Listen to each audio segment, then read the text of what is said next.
अक्टूबर में ही दिल्ली सरकार ने 10 पॉइंट्स की घोषणा की थी, जिसके आधार पर दिल्ली में पोल्यूशन को कम किया जाना था। बावजूद इसके अभी इस वर्ष भी पिछले वर्षों की भांति ही लोगों का दम घुट रहा है। परिणाम कुछ भी नहीं निकला है। लोग परेशान हैं, मास्क लगाने को मजबूर हैं, बीमार हो रहे हैं और अस्पताल पहुंच रहे हैं। दूसरी तरफ भारतीय जनता पार्टी समेत अन्य जो समाज के जागरूक लोग हैं, वो दिल्ली सरकार पर कुछ भी नहीं करने का या कुछ भी ठोस पहल नहीं करने का आरोप लगा रही है।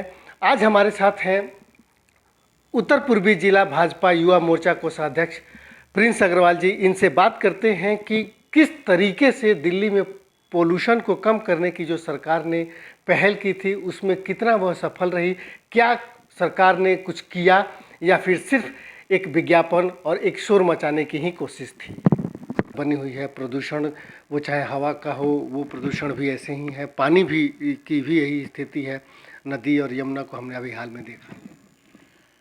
बिल्कुल सही कहा अमिताभ जी आपने, और मैं आपका धन्यवाद करना चाहूँगा कि आपने इस इतने गहरे मुद्दे पे आपने मुझे बोलने का मौका दिया। पिछले 6-7 सालों में दिल्ली सरकार ने कुछ भी नहीं किया है, चाहे पोल्यूशन हो, चाहे यमुना की सफाई हो, चाहे वो मेडिकल हो, किसी चीज़ की भी कुछ नहीं किया है।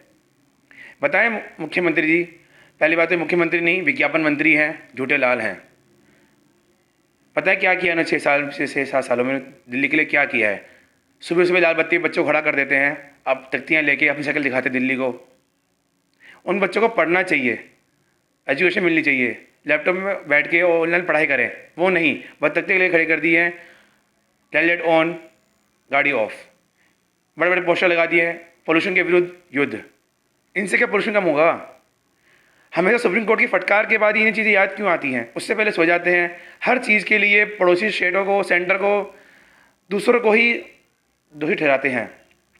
अपना सिर्फ काम एक ही आता है ना, विज्ञापन में विज्ञापन देना। हर साल अपना विज्ञापन का बजट बढ़ाते जाते हैं और पोल्यूशन पे कुछ नहीं करते हैं।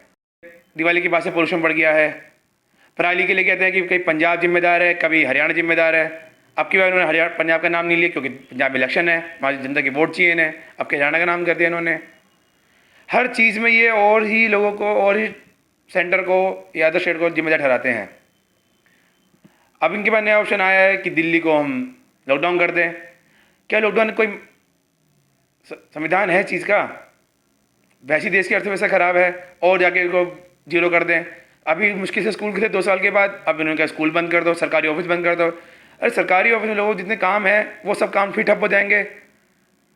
ये कहते हैं कि हम लोगों से कहते हैं कि ऑडी में चलाएं। ऑडी में कैसे चलाएं? आपने दिल्ली के ट्रांसपोर्ट पे, लोकल पब्लिक ट्रांसपोर्ट पे आपने क्या किया है? 7,500 बसों में से 3,000 बसें रह गई है, उनकी भी हालत खस्ता हो रही है। इलेक्ट्रिक बस, सेंट्रल गवर्नमेंट कह रही है कि इलेक्ट्रिक चीज़ें बढ़ावा करें, आप इलेक्ट्रिक बसें नहीं खरीदते हैं। थोड़े बहुत आपने पंप लगवा के आप पोल्यूशन को क्लियर करा रहे हैं। सीपी में ही आपने एक एयर प्योरीफायर लगाया है, एक प्योरीफायर से पूरी दिल्ली साफ हो जाएगी क्या? 2,000 करोड़ रुपए आपको यमुना सफाई के लिए मिले थे, उसका क्या हुआ?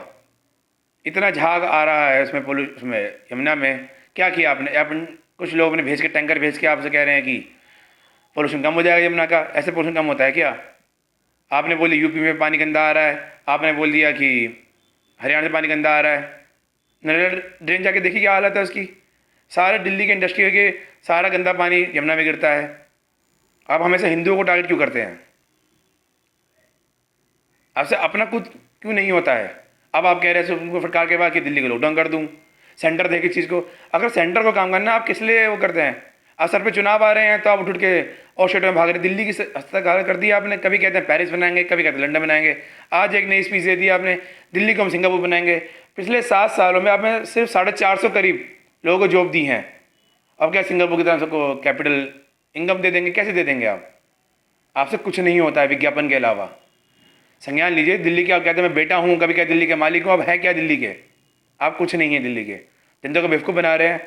आप हर चीज़ का एडवर्टाइजमेंट करते हैं। आपकी शराब नीति भी आपने 1 रुपये का भी आपने एडवर्टाइजमेंट नहीं किया है दिल्ली में। क्यों? जनता को कि पोल ना खुल जाए इसलिए। मेरी भी उम्र हो चुकी है। हमने आज ऐसे ठेक वार्ड देखे हैं जहाँ पे कभी ऐसे शराब की दुकान नहीं थी। हर वार्ड में शराब की दुकान खुलवा रहे हैं आप। चाहे मंदिर पास में हो, चाहे स्कूल पास में, कोई मतलब नहीं।